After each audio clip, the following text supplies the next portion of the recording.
Bonjour, c'est Pardieu pour l'Expert Game Art. Aujourd'hui, nous allons parler de Bitoku, un jeu de German P. Milan édité par Devir Games qui sera en VF grâce à Yellow courant de l'année 2022. Et dans Bitoku, nous allons partir vers les confins du Japon, dans un monde un petit peu féerique où un grand gardien, ici, avec une pièce magnifique, garde les forêts ancestrales et nous allons avoir des personnages qui vont essayer de reprendre la position de maître, de gardien des forêts en prouvant notre valeur et notre capacité à gérer effectivement ces forêts peuplées d'êtres un petit peu spécifiques, féeriques on va dire, qui sont propres à l'univers japonais, et on va ainsi jouer sur 4 années. On aura ici 4 années qui vont permettre de faire le décompte et chaque année va être divisée en 4 saisons.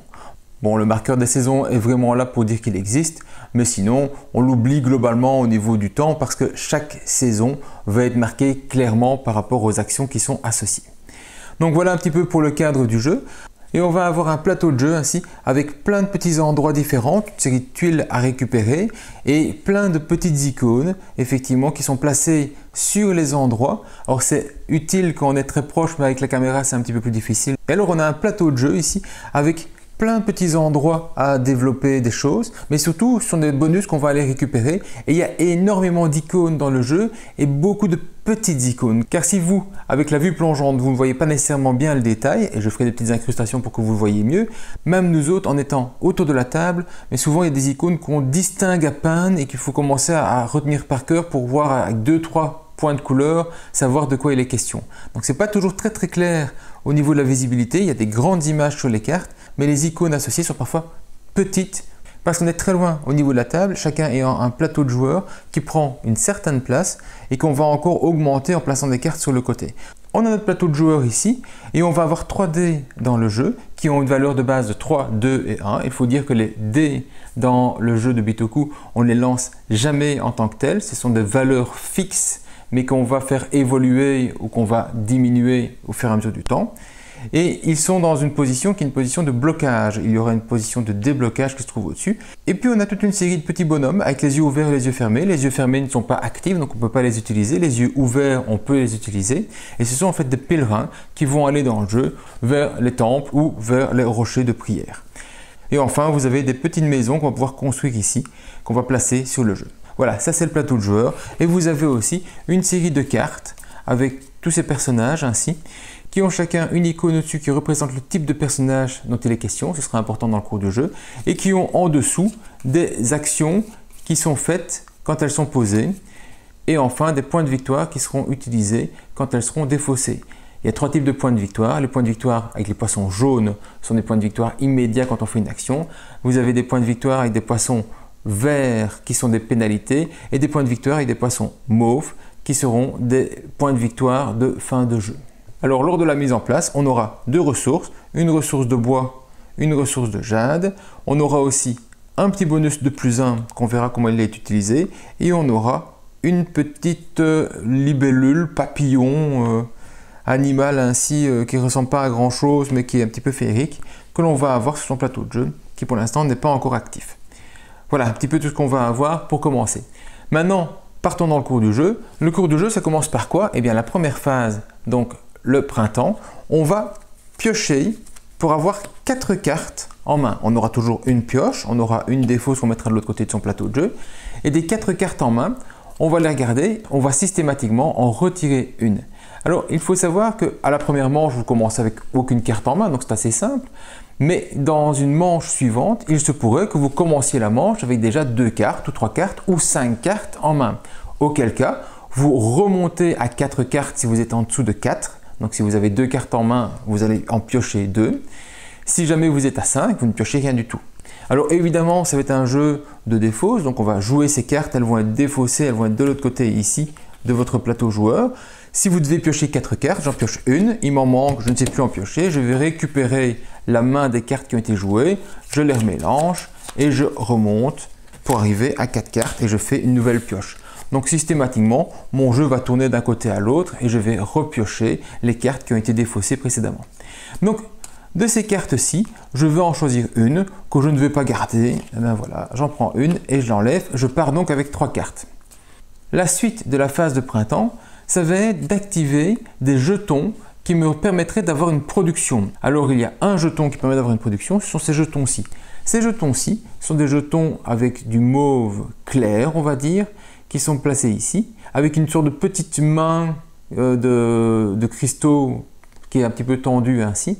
Eh bien, si j'ai des jetons comme ceci dans mon jeu, donc ils vont être là-dessus par exemple, eh bien je fais l'action indiquée sur le jeton à cette phase-ci de printemps.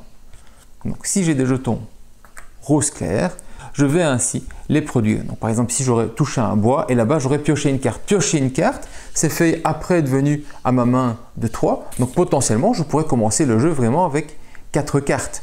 Simplement, elle viendrait après la phase de remonter à 4 cartes et en défausser une. Donc je pourrais très bien commencer avec 4 cartes réellement ma première action de la phase d'été. Alors la phase d'été, ça va être quoi? Ça va être effectivement jouer des cartes de sa main et on va avoir 3 emplacements de cartes ici. Ça va être de jouer des dés et on va avoir des dés ici qui vont être remontés dans le système. Ça va être de faire traverser la rivière par un dé et on va avoir des dés qui vont venir ici, qui vont passer par là. Et puis ça va être éventuellement de passer. Chacun à son tour, on fait donc une action parmi ces 4 possibilités, sachant que passer ce sera toujours la dernière. Et tant qu'on n'a pas terminé, eh bien, on joue une action, le suivant, le suivant, le suivant, puis on recommence. Donc chaque fois on pose une action à la fois. C'est un jeu de rythme, c'est-à-dire qu'il y a des moments où il faudra aller plus vite que les autres pour aller avant eux chercher un bonus, avant eux chercher quelque chose de plus intéressant en sacrifiant éventuellement quelque chose pour le faire ou profiter des bonus qu'on va récupérer dans le jeu. Et il y a énormément de bonus et d'actions qui sont déclenchées par une action générale. Alors l'action standard, la première qu'on va vraiment faire au niveau du jeu, ça va être de placer un de nos personnages. Oh, je viendrai plus tard sur les actions des personnages, mais sachez que quand je place un personnage, je le place là-bas où je veux. Il y a 3 zones dans le jeu, 1, 2, 3. Il manque peut-être des petites lignes pour bien les délimiter, pour être certain que ce petit bonhomme, ces petites cases-ci ne fonctionnent pas sur les 2. Mais globalement, c'est 1, 2, 3 zones dans le jeu. Je le place où je veux et je vais libérer le dé qui se trouvait bloqué de la zone pour le mettre au-dessus. Donc il y a une phase bloquée et une phase libérée. Et je vais activer l'action qui se trouve ici en dessous. Donc je vais faire le pouvoir de la carte. On verra plus tard tout ce qui est pouvoir de chaque carte. S'il y avait ici, à la place de mon petit bonhomme, mon petit pèlerin, une tuile de gemmes comme ceci, des gemmes roses, celle avec une sorte de petit sac de roses, je ne sais pas très bien ce que ça représente d'autre, eh bien en posant la carte, je ferai l'action associée. Et donc ici, ce serait un déplacement, mais on verra plus tard ce qu'est un déplacement. Donc si vous avez des petites cases ici qui sont complétées juste à côté, eh bien en posant la carte, je l'active. Poser la carte, libère un dé, active le jeton qui serait à côté et on fait la résolution du pouvoir de la carte qui se trouve en dessous. Donc on pourra faire ça 3 fois. C'est pour ça que de base, on doit avoir au moins 3 cartes dans sa main pour savoir faire les 3 actions qui se trouveront ici. Si j'en ai 4, ça veut dire que je vais avoir le choix dans 4 cartes pour les placer, qu'il m'en restera une à la fin de la manche. Et c'est comme ça qu'on va avoir plus de cartes potentiellement pour commencer une autre manche. Poser une carte très très simple. Deuxième type d'action, ça va être d'envoyer un dé. Envoyer un dé, je prends un dé qui est libéré de mon jeu et je vais pouvoir l'envoyer sur une des cases. Alors on a des cases qui sont ici, là-bas, là-bas, là-bas et là-bas. Autrement dit, tout ce qui est avant la traversée de la rivière et tout autour de la maison de mon grand cerf. Alors évidemment, si quelqu'un se place sur une case, un autre joueur ne peut pas y venir, donc elles sont limitées au niveau des espaces. Et il y a une règle de placement par rapport à tout ceci. Alors il y a 5 zones dans le jeu. Il y a chaque zone qui est associée avec une sorte de colonne, ici, où on va retrouver les cartes du haut qui sont dans la colline, on va retrouver les 2 zones par-delà et par-devant la rivière, on va retrouver une zone d'action, des constructions et un lac. Donc chaque fois, on va retrouver ce type d'action sur chaque zone. Et quand on joue un dé, on va évidemment jouer le dé par rapport à la zone qui est associée. Il y a une règle de placement au niveau du dé, c'est que quand je place un dé, s'il n'y a personne, je place la valeur que je veux. Mais si quelqu'un est déjà présent, eh bien, que quelqu'un d'autre qui vienne ou moi-même, je peux revenir moi-même dans la zone ici dans une action future, je dois placer un dé qui est supérieur ou égal au dé déjà existant. Donc ici, mon 1, je ne pourrais pas le mettre là. Il faudrait au moins placer à minima un 2 pour aller quelque part où un 2 est déjà présent. Mais je peux mettre évidemment un 3, un 4 ou un 5 ou un 6. Alors évidemment, un 6, ça va un petit peu plus bloquer les autres joueurs. Si je commence à rentrer d'emblée dans une zone avec un 6, si moi je vais rentrer ici avec un 6, ben mon 2, j'ai du mal à le placer ici. Je vais devoir attendre que le dé passe la rivière. Alors là, il ne sera plus dans la zone et je pourrai venir faire mon 2. Ou alors, je vais devoir augmenter la valeur de mon dé. Et justement, augmenter la valeur de son dé, c'est une des possibilités que vous offrent ces petits marqueurs-ci. Ça vous donne un +1. Autrement dit, si je jouais mon dé 2 avec ce marqueur-ci, eh bien mon dé 2, je le transformerai en 3 et je défausserai la plaquette. Donc c'est à ça que va servir ces plaquettes. On a des plaquettes de 1, de 2 et de 3. Donc, augmenter la valeur d'un dé permettra de limiter les gens qui vont pouvoir aller au même endroit, ou va les forcer de dépenser aussi des +1 ou de jouer leur plus gros dé au même endroit que moi. Donc cela se fait directement quand je déplace mon dé de ma position libre vers le plateau de jeu. Je peux défausser des +1, des +2, des +3. Alors je peux en dépenser plusieurs sur le même dé. Et par contre, si je mets un +3 et que j'étais sur un 4 par exemple, je passe à 7. Or, c'est limité à 6, évidemment, votre D6. Le +1 qui est gâché n'est pas remboursé. On ne fait pas la monnaie sur une plaquette. Donc, je me place ici. Alors, le fait de me placer ici va me permettre de faire deux choses potentiellement. Deux choses, c'est activer un des bonus qui est associé à la zone à la hauteur ou inférieure de la valeur de mon dé. Donc, en plaçant un 3, je pourrais faire une des 3 actions qui se trouvent ici, 1, 2 ou 3, sachant que la 3 ici est bien meilleure que la 2, mais la 1 est différente de toutes les autres. On viendra plus tard sur les actions. La deuxième chose que je peux faire, c'est activer un bâtiment. Un bâtiment, il y en a ici dans cette version à 3 joueurs que j'ai mis en place. Il n'appartient à personne ici. Et activer un bâtiment, ce sera uniquement possible que si j'ai au moins la valeur indiquée par le bâtiment. Ici, c'est un 4. Avec mon 3, je ne sais donc pas l'activer.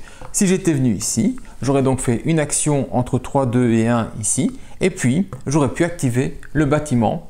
Bâtiment qui me donne par exemple ici comme action la possibilité de libérer un dé. Donc en plaçant mon dé ici avec un 3 ou un 2, je peux libérer un dé là-bas où il n'y a aucune carte qui a été placée dans le jeu.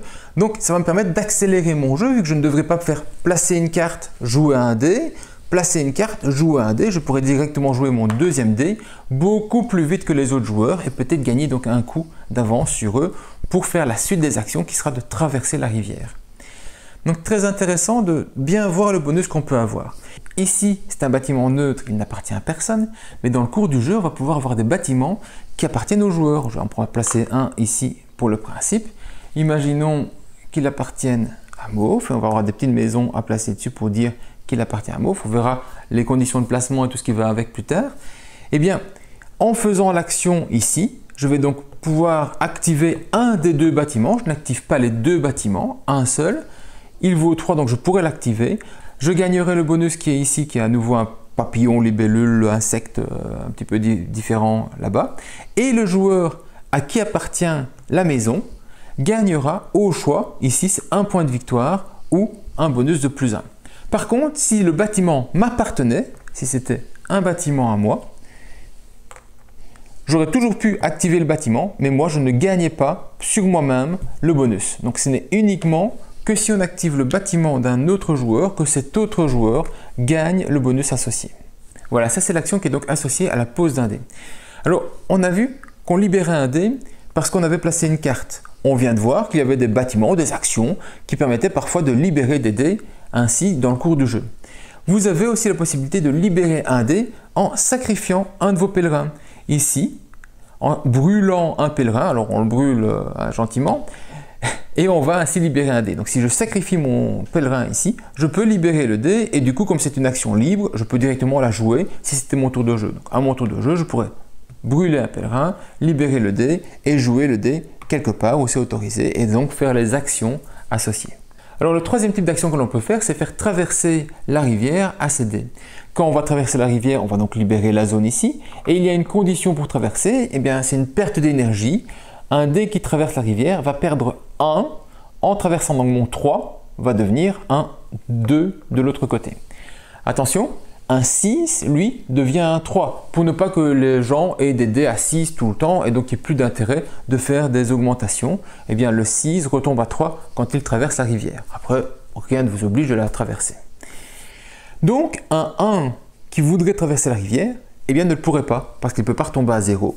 Donc, un 1 ici ne traversera jamais la rivière parce qu'il doit perdre 1 de puissance en allant de l'autre côté. En arrivant de l'autre côté, je vais avoir dans cette zone associée l'accès à 3 actions. 3 actions possibles et quand on fait une action, eh bien, on est censé la masquer avec un petit marqueur pour bien montrer qu'elle a été faite.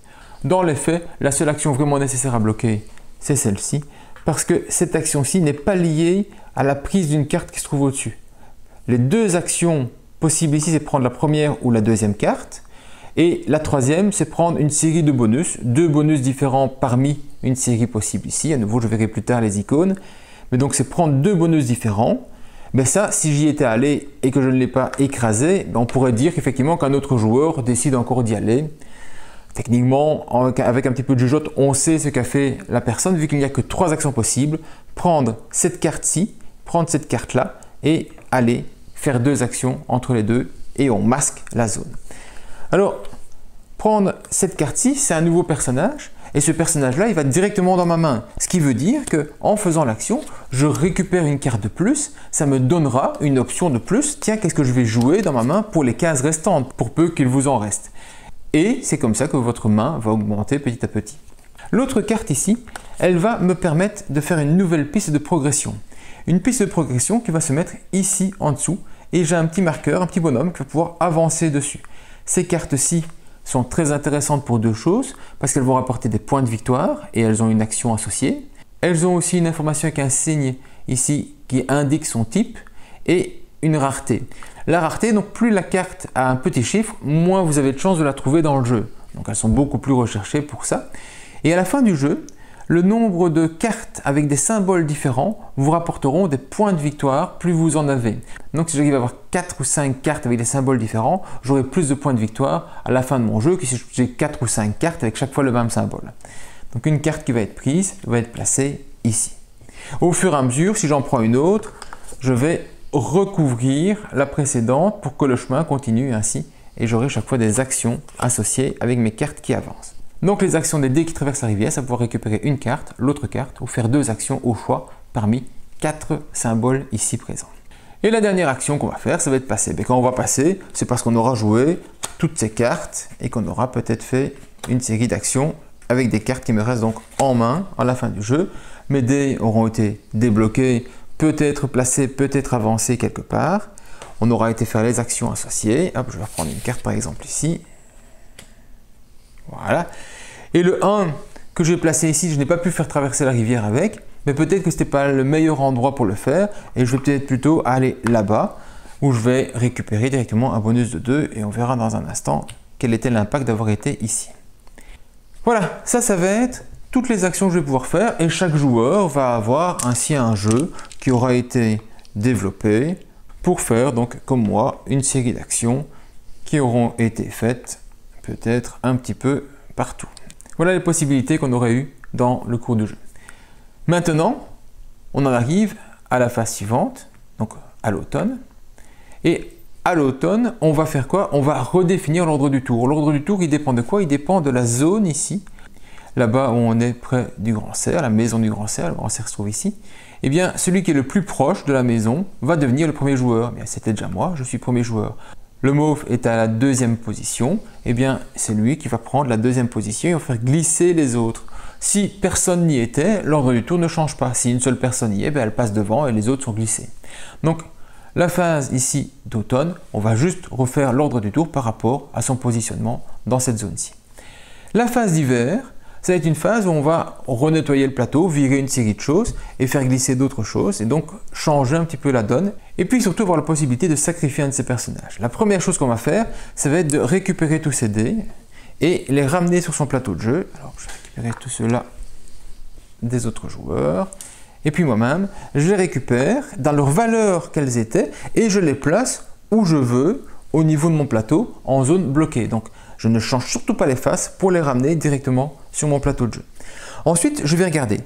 est-ce que j'ai au moins 5 cartes dans mon jeu en comptant ce que j'ai dans ma main, ce qui est dans ma pioche, ce que j'ai défaussé et ce que j'ai mis en jeu. 1, 2, 3, 4, 5, 6. J'ai 6 cartes, je suis donc au moins à 5 cartes. En étant au moins à 5 cartes, je peux donc défausser pour l'ensemble de la partie un de mes personnages qui a été joué, pas celui qui est en main, pas celui qui est défaussé, pas celui de ma pioche, qui a été joué, pour gagner les points de victoire indiqués en bas. Alors, vos personnages de départ, c'est tout le temps 3 points de victoire, mais les personnages que vous pouvez prendre dans le cours du jeu, ils vont avoir une condition pour avoir des points de victoire. Ils font des points de victoire selon, et ici ce sera selon le nombre de pèlerins qui sont sur des cases éclairées comme ici. Eh bien, j'aurai alors 3 points de victoire par pèlerin avec un maximum de 12. Si je le joue au départ et que j'en ai 0, ben j'ai 0 points de victoire. Si j'en ai qu'un seul, j'ai 3. Si j'en ai 2, si j'en ai 4, si j'en ai 5, j'ai un maximum de 12. Donc, je vais préparer en fait, selon les cartes que j'ai récupérées, des manières de faire des points de victoire, surtout à la fin du jeu, parce que là-bas, je vais pouvoir faire facilement peut-être des 6, 8, 10, 12 points de victoire, c'est très possible, si vous avez été développé votre jeu dans ce sens-là. Donc, imaginons, j'en sacrifie un, je le prends, je le glisse au-dessus de mon plateau de jeu, je me laisse juste sa tête ici, le symbole qui se trouve au-dessus, donc le symbole de la race du type de créature. Pourquoi? Parce qu'il y aura des points de victoire possibles selon ce que je vais faire dans mon jeu associés à ce type de créature. Donc je dois toujours le garder bien visible dans mon jeu pour faciliter la lecture finale. Les autres cartes qui n'ont pas été jouées, elles sont prises et donc elles sont défaussées. Ensuite, on va nettoyer le plateau de jeu, c'est-à-dire qu'on va retirer toutes les cartes qui sont ici et on va remplacer par des nouvelles. On va retirer toutes les tuiles qui sont près d'une flamme ici et on va faire ça des deux côtés. On va ensuite glisser l'existant. Donc s'il y avait déjà des choses qui avaient été enlevées, on va glisser ce qui existe déjà. Voilà, partout.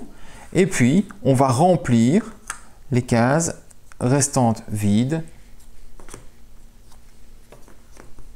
par des nouvelles tuiles. Donc voilà, ça ce sont les actions de nettoyage qu'on va pouvoir faire à ce niveau-ci. Et donc remplir ici. Voilà, c'est la fin de la manche. Il me reste à avancer mon marqueur de grand cerf d'une case et à enlever tous les marqueurs que j'aurais placés dans le jeu ici pour libérer à nouveau toutes les cases qui auraient été bloquées et ainsi pouvoir retraverser la rivière et refaire les actions associées. Et la manche suivante commence à nouveau avec le fait de repartir ici au départ et de refaire sa main. Donc j'avais une carte, je pioche une première carte, j'en ai plus, je vais donc prendre ce qui me reste, remélanger, faire ma main à 4 cartes, en choisir une que je défausse et que je remets là-bas et je suis reparti pour un nouveau tour. Alors ça, donc c'est les actions normales d'une manche. Et avant d'arriver à la fin de jeu et de calculer les points de victoire, on va rentrer un petit peu dans le détail des différentes actions, des différentes icônes qu'on va retrouver et de ce qui est possible de faire.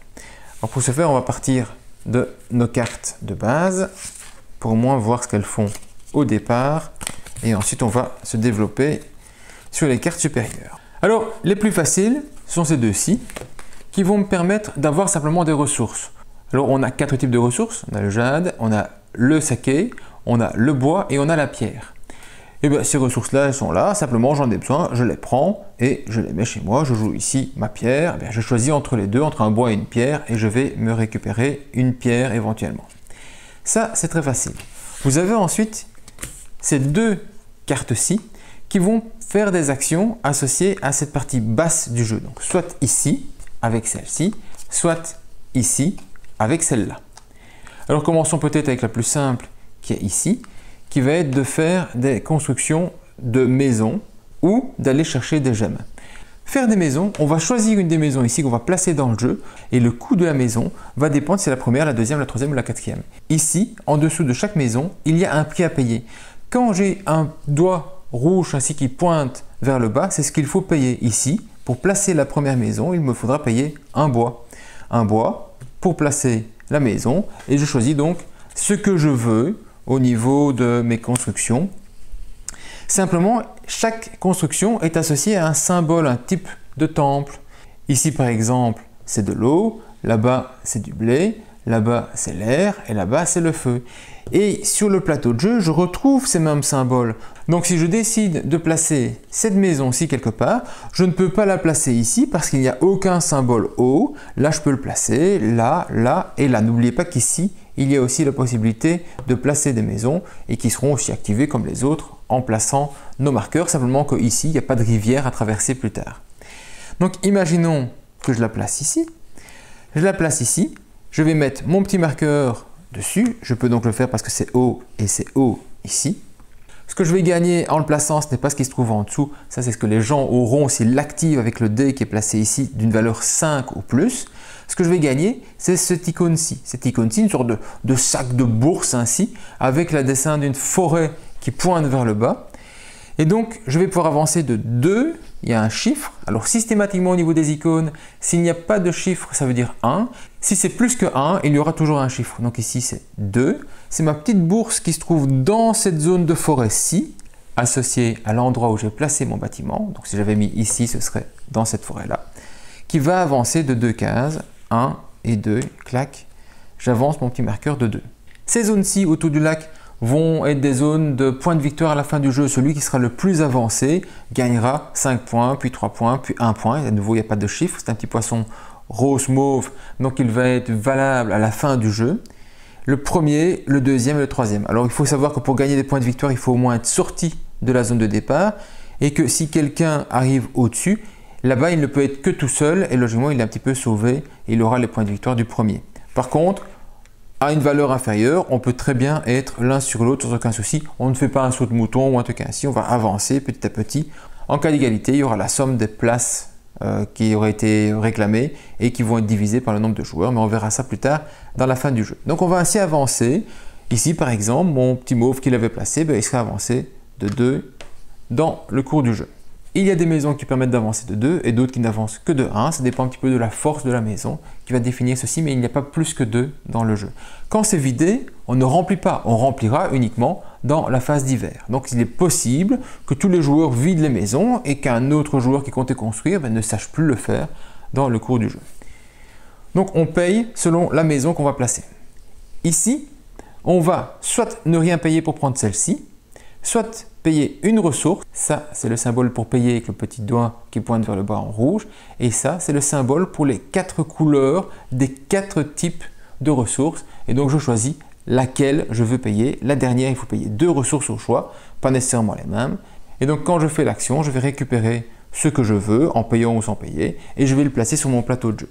Alors, les mauves de collecte vont être placés ici au-dessus, les jaunes aussi, tandis que les roses donc, vont être placés ici. Les collectes vont se faire donc systématiquement à la phase de printemps, après avoir refait sa main de cartes. Les roses ici vont se faire quand on pose une carte à côté et les jaunes seront associés à une action.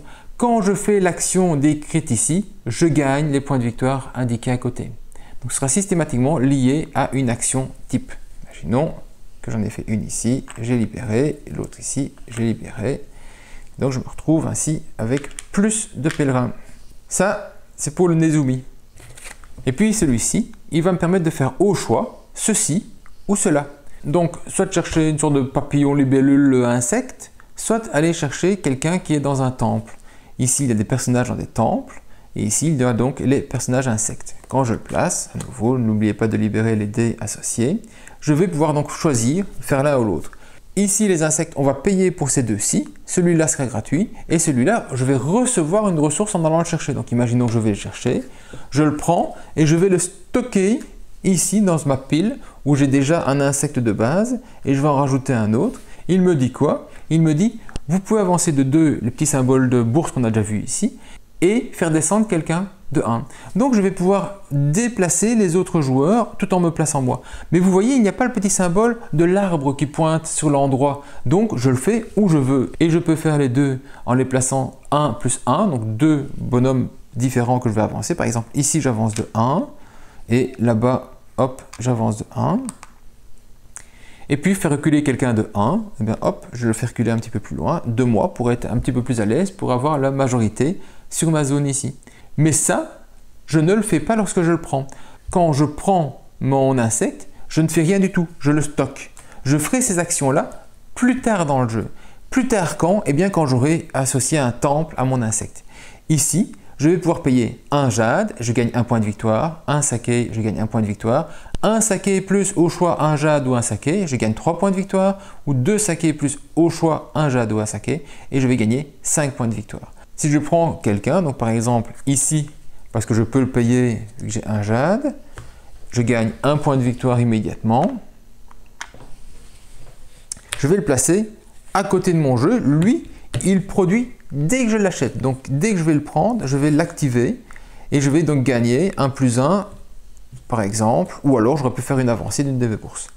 À ce moment-là, je vais associer mon insecte au temple et à ce moment-là seulement, je fais l'action de mon insecte, donc les 2 avancées que j'ai été splittées et le moins 1 que j'ai fait pour vous expliquer un petit peu en avance.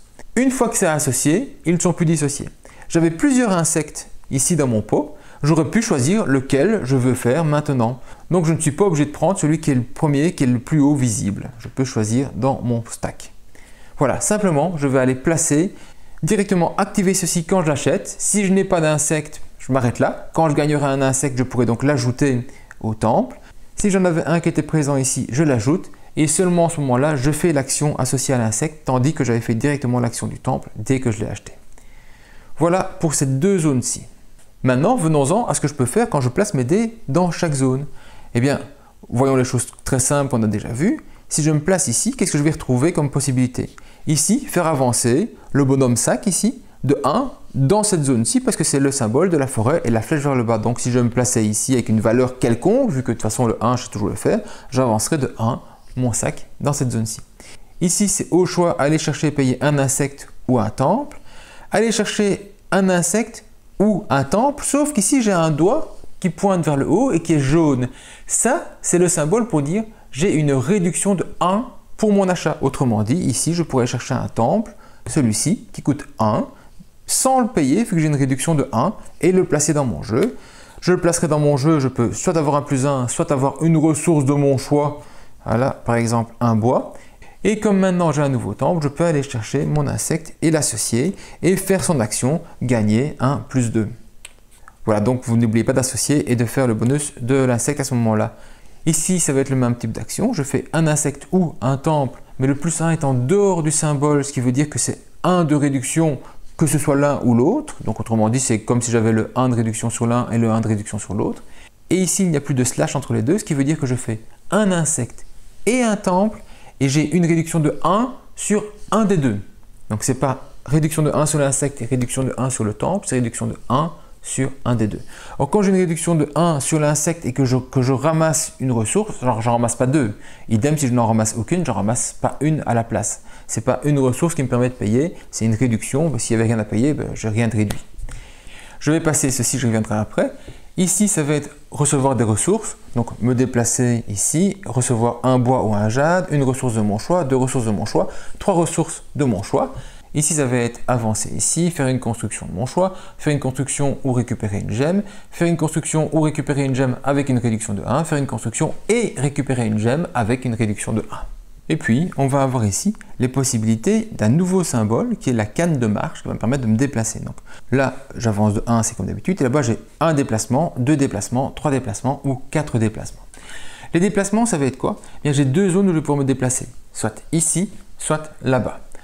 On va commencer par ici parce qu'on a déjà vu l'idée globale. Ça va me permettre à chaque déplacement de faire avancer mon petit personnage ici de une case, donc de passer sur un pas, pour aller faire l'action de la carte sur laquelle je suis. Donc par exemple ici, gagner 2 points de victoire et piocher une carte ici, elle viendra dans un instant.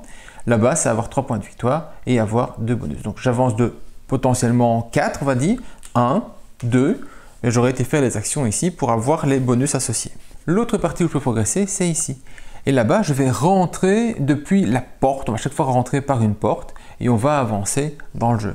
Ce qui va progresser là-bas, ce sont mes pèlerins. Je vais envoyer un pèlerin qui est libre pour l'envoyer dans un des endroits qui se trouve ainsi. Le fait de l'envoyer, ça me coûte un déplacement. Oui, il y a déjà des petits pas en dessous. Et donc, ça me fait 1 pour l'amener ici. Ensuite, je vais progresser par là et potentiellement vers le haut.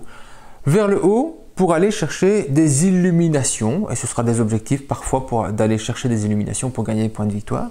Et vous avez d'autres types d'arrêts, ce sont des arrêts des portes. Alors, quand je me déplace ici, je suis les pas et je vais peut-être aller le plus loin possible. Pourquoi? Parce que le plus loin possible, c'est là-bas qu'il y a le plus de points de victoire à aller chercher. Simplement, quand je vais vouloir passer le pont ici, il y a un symbole spécifique, qui est le symbole de la carte, comme ceci, qui me dit je dois avoir au moins mon personnage qui est sur une carte.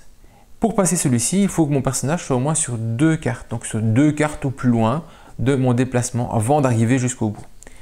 Si je décide de monter sur une illumination, ça me coûte aussi un déplacement, donc hop, un pour rentrer, un pour monter dessus. Je me mets côté œil fermé, parce que là je suis en pleine contemplation, pleine illumination. Je vais gagner ce qui est indiqué à côté, donc ici 2 points de victoire et un petit plus 1. Si j'étais allé plus loin, j'aurais plus de points de victoire. Si je veux faire rentrer un nouveau personnage, je vais à nouveau le faire rentrer par le départ et je vais à nouveau le faire progresser. L'intérêt de ces positions-ci, ça va être de faire des nouvelles entrées. En fait, vous voyez ce symbole de la porte ici. Eh bien, si je monte là, je m'endors toujours, je vais gagner 2 points de victoire. Je vais avoir le bonus associé à la porte. Donc, je vais avoir un plus 2 et avoir une progression de 1 là-bas où je le désire. Hop.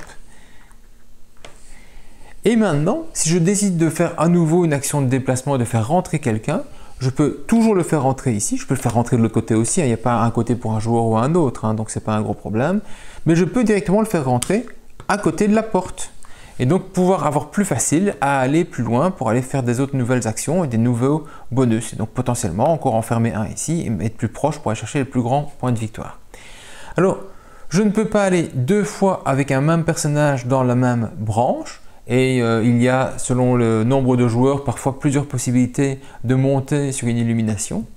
Mais un autre joueur pourrait très bien venir et faire effectivement des déplacements. Alors rien n'empêche d'être à 2 sur la même case comme ceci.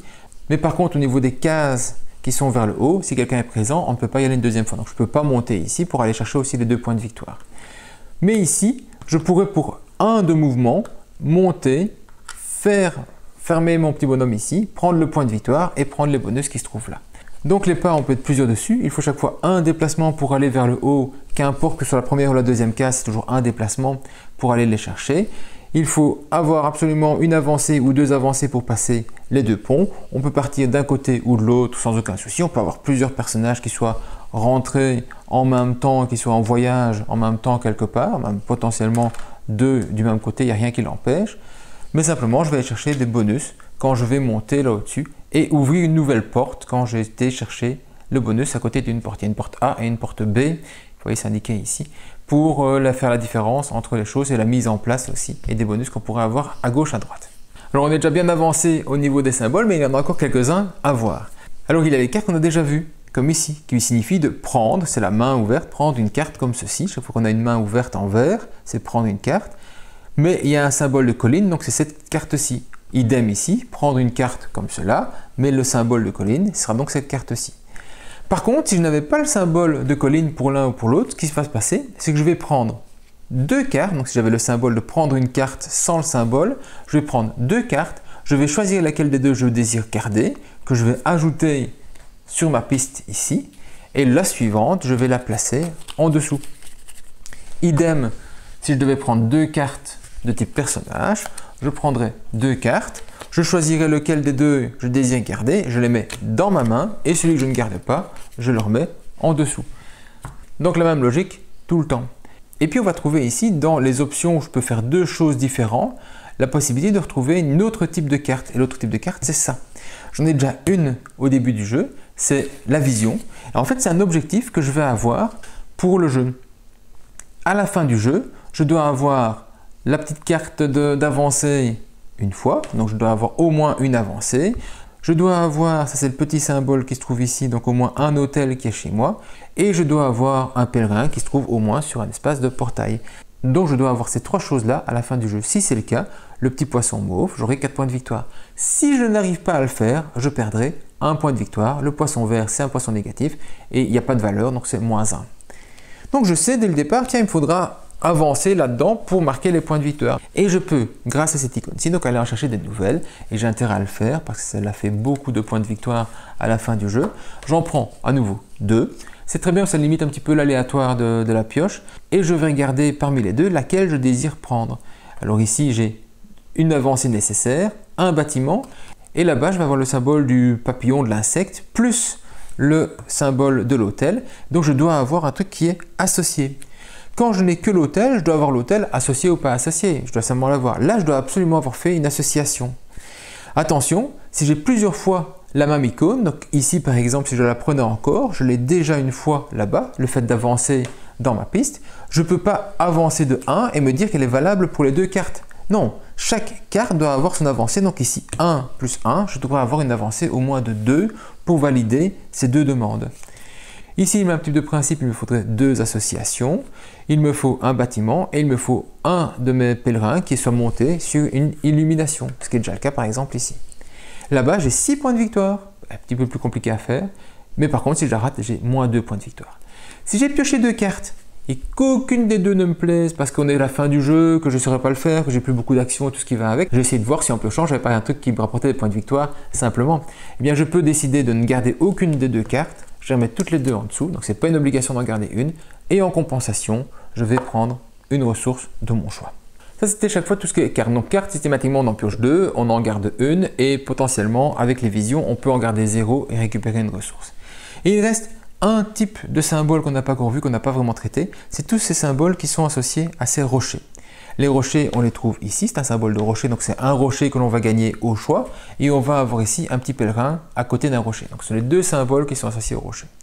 Alors, les rochers, c'est un truc spécial parce qu'il y en a au début du jeu, on ne les rechargera pas. Donc, ce sera pour tout le jeu, et quand il n'y en a plus, ben, il n'y en a plus. Ces rochers-là, quand j'en prends un, ben, je le prends où je veux, quand j'ai l'action rocher, comme par exemple ici, quand je choisis deux actions différentes, je pourrais prendre un rocher et un pèlerin près d'un rocher, et je vais le placer ici sur mon plateau de jeu, en commençant toujours par la gauche. Donc, le premier que je vais placer, je vais le mettre par la gauche, et puis je vais placer les suivants en avançant. Ces rochers-ci, en fait, ils vont servir à quoi? Eh bien, ils ont un symbole ici qui dit « J'aurai des points de victoire en fin de jeu » en fonction du nombre de symboles de ce type-là que je vais avoir. Alors, je vais avoir plusieurs types de symboles. Ici, j'ai le petit renard. Eh bien, le renard, ce sont toutes les cartes qui ont un symbole de renard que j'aurai dans le cours du jeu. Et vous avez ici à côté une sorte de petite tête, de petite sale tête. En fait, cette sale tête, c'est Baba Yaga, hein, ou Yama-Uba, c'est pareil. C'est en fait une carte qui est une carte joker. Et donc, elle va permettre d'être utilisée pour remplacer n'importe quel symbole. Attention, une carte qui remplace un symbole, elle en remplace un seul. Si je décide que ce sont des têtes de renard, ce ne sera pas des petites têtes comme ça qui sourient, ce ne sera pas des têtes de poulpe. Donc, elle va remplacer seulement un type de symbole. Ce sera à la fin du jeu, ça me rapportera donc des points de victoire, qu'importe l'endroit où se trouve la carte d'ailleurs, qu'elle soit dans ma pioche, dans ma défausse ou que je l'ai sacrifiée. Donc, je vais avoir des points de victoire potentiellement par rapport aux cartes avec un symbole spécifique. Je vais avoir des points de victoire potentiellement avec des constructions de maisons sur des types de maisons. Donc ici, les maisons vertes avec le blé et les maisons blanches de l'air. Donc, si j'en ai construite, chacune rapportera un point de victoire. Ce n'est pas l'association des deux, c'est un point de victoire par maison construite de ce type-là. Je vais avoir la possibilité d'avoir des points de victoire par rapport à un symbole de personnage qui se trouve à un hôtel. Donc ici, chaque fois, il y a une petite tête de personnage, une sorte d'hôtel d'une couleur spécifique. Par exemple, ici, j'ai le personnage vert. Eh bien, il vaudra un point de victoire à la fin de mon jeu pour chaque hôtel vert que j'aurai fait. Et alors, pareil que pour Baba Yaga, il y a un personnage spécifique ici qui est le personnage un petit peu avec le poison, là, ce personnage-là, qui est aussi un personnage joker que je vais donc pouvoir remplacer pour dire tiens, ça c'est un vert pour être comptabilisé dans mon jeu. Mais pour cela, il faut deux choses. La première, c'est qu'il faut la pierre qui soit placée chez vous, bien sûr, et je pourrais en avoir plusieurs, donc ils vont avancer ainsi. Et la deuxième chose que je dois avoir, ce sont des pèlerins. Ce sont ces personnages-là qui vont activer mes pierres à la fin du jeu. Et bien ça, c'est l'autre action qui me reste ici avec la pierre, c'est celle un pèlerin sur une zone de pierre.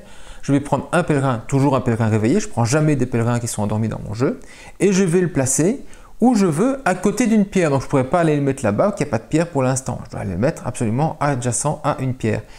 Ce pèlerin, il va s'endormir en étant placé à côté, et il va me permettre à la fin du jeu de marquer des points de victoire en fait sur ma pierre. Pourquoi? Parce que chaque pèlerin a sur la route qui est associée un petit poisson mauve, et donc ce pèlerin-là fera un point de victoire sur tous les marqueurs donc, qui étaient l'objectif de la pierre. Et si j'avais juste ceci à la fin de mon jeu, c'était un point de victoire par petit bonhomme vert d'un hôtel vert, eh bien j'aurais un point de victoire grâce à mon pèlerin. Si je l'avais mis à deuxième, eh bien chaque pierre associée escorer une deuxième fois. Donc ici ma pierre vaut 1 point de victoire parce que je n'en ai que 1. Si j'avais un deuxième, elle vaudrait 2 points de victoire. Puisque lui, c'est un joker, il vaut tout n'importe quoi. Si ma pierre vaut 2 points de victoire, lui active une fois ma pierre 2 points, lui active une fois ma pierre 2 points. Donc je peux activer ma pierre 2 fois grâce à mes 2 bonhommes. Alors j'aurais pu aussi utiliser un personnage pour aller le mettre ici. La différence ici, c'est qu'évidemment, directement, il va servir pour 2 pierres. Donc il va permettre d'activer une fois cette pierre-ci et une fois cette pierre-là. Mais par contre, il a un coût. Le coût ici, c'est lorsque je le pose, je vais devoir payer une ressource de mon choix pour le poser. Elle est un petit peu mal foutue cette vision de coût, on l'oublie rapidement dans le jeu, donc il faut vraiment faire attention de ne pas oublier de payer la ressource nécessaire lorsque je vais placer ici. J'aurais pu directement le placer là-bas, rien n'était interdit, simplement je dois le placer adjacent à une pierre existante, donc on aurait peut-être commencé, plutôt que de le mettre là-bas, si on a la ressource, à le mettre peut-être ici pour pouvoir activer directement les 2 pierres. Voilà pour le symbole des pierres. Et logiquement, je pense avoir fait le tour de tous les symboles qui sont présents dans le jeu. Alors n'oubliez pas quand vous faites une action, de vérifier que vous n'avez pas un petit symbole associé qui vous rapporte des points de victoire chaque fois que vous faites cette action-là. Par exemple ici, en prenant des visions, j'avais systématiquement 2 points de victoire chaque fois que je fais l'action de piocher des cartes de vision. Que je garde ou pas la carte, on s'en fout, c'est l'action qui permet de le faire.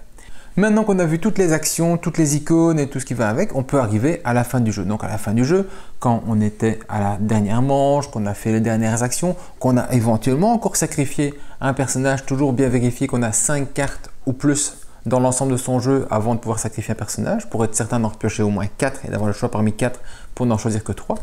Donc on aura là certainement retiré un personnage pour remplacer un ici. Et donc moi je vous conseille à chaque manche de penser chaque fois à sacrifier une de vos cartes pour faire les points de victoire associés, parce que vous avez assez de cartes au niveau de la rotation et les cartes que vous allez prendre sont plus fortes que les cartes que vous sacrifiez. Donc globalement, elles sont plus intéressantes ou vaudront plus de points de victoire. Donc on fait quand même toujours cette partie-là. On revoit l'ordre du tour aussi parce que l'ordre du tour était fait au printemps, même s'il n'y a plus de tours à la fin, mais ça aura quand même un impact. Et on va ainsi se retrouver avec tout son jeu qui est préparé. Et la seule chose que l'on ne fait pas à la dernière manche, c'est remettre des nouvelles tuiles, ça n'a plus aucun sens. On en arrive donc au décompte des points de victoire, et les décomptes des points de victoire, ça va être quoi? En premier, avant de faire les décomptes, on va refaire toutes les actions roses qui permettent d'avoir une récolte, donc tout ce qu'on faisait logiquement en début de manche, après avoir récupéré ses cartes. Alors prendre des cartes, ça n'a aucune utilité, ce qui est intéressant, c'est de pouvoir prendre des ressources, parce que les ressources valent un quart de point de victoire, et donc ça peut vous donner un point de victoire supplémentaire. Ensuite, on va voir qui est le premier joueur. Le premier joueur va gagner 3 points de victoire, comme c'est indiqué ici. 3 points de victoire pour le premier joueur. Ensuite, on va regarder le nombre de cartes différentes que j'ai au niveau des symboles. Que je sois allé dessus ou pas, on s'en moque. Donc ici, j'ai 3 cartes différentes, ça me ferait 4 points de victoire. Donc c'est 1 point de victoire pour une, 2 points de victoire pour 2, puis 4 points de victoire pour 3, 7 points de victoire pour 4, 11 points de victoire pour 5, et on continue ainsi jusqu'à 7 cartes différentes possibles. Si j'ai plusieurs fois la même carte ou plusieurs fois la même série, imaginons que j'ai 2 fois le bleu et le rouge, eh bien je ne fais pas des séries différentes. C'est ma plus grande série qui compte une seule fois, donc je n'aurai pas 2 points pour l'une et 2 points pour l'autre, j'aurai seulement 2 points si j'ai plusieurs séries différentes. Ensuite, on va regarder les points de victoire par rapport à chaque lac. À chaque lac, on va voir qui est devant, qui a les points de victoire du premier, qui a les points de victoire du deuxième et du troisième. Attention, dans un lac comme celui-ci, j'ai donc 5 points de victoire parce que je suis devant, mauve a 3 points de victoire en étant deuxième, brun est troisième, mais il n'est pas sorti de la zone de départ, donc il a 0. Il faut au moins être sorti de 1 pour avoir les points de victoire du troisième. Comme je l'ai dit déjà précédemment, si on a égalité quelque part, on fera le premier plus le deuxième, on divisera par 2 et on arrondira éventuellement à l'inférieur. Donc ici, ça fait 8 par 2, ça fait 4 points de victoire pour chacun. Je suis tout seul devant, j'ai donc 4 points de victoire et ils ont tous les deux 0. Et on fait ça dans chaque zone pour voir les points de victoire associés. Ensuite, on va regarder les points de victoire donc de mes rochers. Tous ces rochers ici, comme on l'a expliqué tout à l'heure, je l'active une fois, 2 fois, je l'active une fois, 2 fois. Et j'ai les points de victoire associés aux symboles des cartes, aux constructions ou aux hôtels que j'aurai selon la demande. N'oubliez pas, donc ceux qui sont un petit peu spéciaux, qui permettent de faire des jokers, que ce soit elle ou que ce soit ici, mon hôtel spécial tête de mort. Ensuite, on va prendre toutes nos valeurs de dés et toutes nos ressources encore existantes. On va faire la somme. Donc ici 3 plus 3 plus 3, 9. On va diviser par 4. Arrondi à l'inférieur, ce sont les points de victoire qu'on gagne encore. Donc C'est pour ça que récupérer des ressources au début avant de récupérer les points de victoire peut récupérer un point de victoire pour peu qu'il manquait un quart de points de victoire pour arriver à la zone suivante. Donc ici la somme 9 divisé par 4, 2 points de victoire associés à mes dés et mes ressources restantes. Ensuite on va regarder nos visions. Donc toutes les cartes de vision qui sont ici, comme on l'a dit, vaudront des points de victoire en positif ou en négatif selon qu'elles sont faites ou pas faites. Et comme j'ai bien précisé, on ne peut pas avoir deux fois le même symbole, la même demande qui soit utilisée pour deux cartes de vision différentes. Donc chacune doit avoir son paquet, ses bonhommes, ses marqueurs qui lui sont propres. Enfin, on va regarder les points de victoire qui ont été libérés sur le plateau de jeu. Et tous les pèlerins qui sont en jeu masquent ici des points de victoire. Chaque fois, c'est 2 points de victoire, donc 4 points de victoire ici. Les bâtiments construits masquent aussi des points de victoire, donc on va avoir des points de victoire. Et là-bas, ça augmente plus on en fait. 2, 2, 3, 3, 5, 5. Donc on va avoir des points de victoire. On va additionner tous les points de victoire visibles parce qu'on a libéré des choses sur son plateau de jeu. Et on fait alors l'addition et on a effectivement le nombre de points qui permettra d'avoir un vainqueur. En cas d'égalité, ce sera le joueur qui aura fait le plus de vision qui sera le premier. Et en cas toujours d'égalité, ce sera le joueur le plus proche de la place du premier joueur qui gagnera. Donc il y aura systématiquement un vainqueur dans Bitoku. Voilà, j'ai fait le tour des règles. C'est pas si compliqué au niveau des actions vu qu'on va jamais que poser une carte, libérer un dé ou placer un dé et faire les actions par rapport à la valeur du dé sur la zone et les bâtiments en dessous. Ou faire avancer un dé, perdre 1 de valeur en avançant le dé. Si c'est un 6, il devient 3, il arrive de l'autre côté et on fait une des 3 actions qui se trouvent au-dessus. C'est pas très compliqué en soi. Le problème lors d'une première explication de jeu, ce sont toutes ces petites icônes, tous ces petits détails, les petites actions qu'on fait d'un côté, de l'autre, qui ajoutent, qui n'ajoutent pas, qui doivent être adjacents, qui sont ceci, qui sont les cartes, qui sont machin. Et il y a plein de trucs partout à jouer. Maintenant, c'est ce qui est très gai à Bitoku, c'est qu'il y a plein de trucs partout à jouer. Donc, on ne s'ennuie pas vraiment à faire quelque chose parce qu'on va tout le temps développer dans un sens, dans un autre. On développe toujours un petit peu partout parce qu'effectivement, il faudra aller à gauche et à droite pour activer les visions qui valent quand même beaucoup de points de victoire à la fin du jeu. On termine quand même une partie entre 140 et 180, on va dire, pour le premier joueur.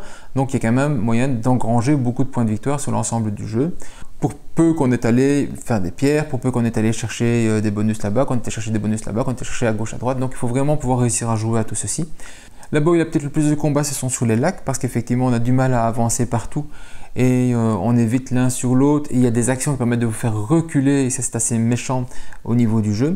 Il y a une chose qui n'a pas encore été précisée par l'auteur, c'est si quand on est arrivé tout au-dessus, est-ce qu'on peut quand même se faire éjecter de la première place? J'aurais tendance à dire que non, mais rien n'est dit au niveau des règles. Donc peut-être qu'après les explications que j'ai faites ici, il y aura un petit commentaire, une petite note épinglée sur la vidéo pour vous expliquer qu'au final, on peut ou on ne peut pas reculer. Pour l'instant, on va dire que non, qu'on ne peut pas vous faire éjecter quand vous êtes arrivé au bout parce que moi, ça donne un intérêt complémentaire d'arriver au-dessus. N'oubliez pas qu'on peut être qu'une seule personne ici tout au-dessus. Mais voilà, le jeu tourne vraiment très bien, il n'a pas vraiment de gros défauts à ce niveau-là, il n'y a pas de déséquilibre. Le fait de pouvoir piocher 2 cartes, à chaque fois choisir une, permet de lisser le hasard pour avoir de meilleures chances. On fait tous ces bonus qui s'imbriquent, donc c'est vraiment très agréable. Le fait de limiter les places, effectivement, est très malin. Et puis surtout, le fait, n'oubliez pas, quand vous placez un dé, vous devez faire égal ou supérieur à la valeur existante.